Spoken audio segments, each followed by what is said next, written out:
So dito na mga guys, no, welcome back po sa ating channel. No? So ganito yung paggawa ng ating solar. Ayan. So babali nagukay tayo dyan. Tapos nakapag-ukay na tayo, ay binuhusan uli natin dito para mas lalong matibay yung poste ng ating solar. Ayan. So bali ang ginamit dito guys ay yung GI pipe. Ayan. Size nito ay 3 inches. Ayan.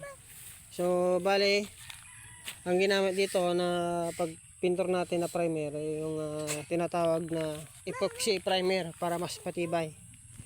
Ayan. So bali ito yung solar na ginawa natin, no. Ayan. So napakaganda, napakatipid. Pag walang ilaw ay meron pong ilaw dito. Ayan. Ayun sa kabila meron pa doon. Ayan. Para mas lalong tumibay, binuhusan ulit natin.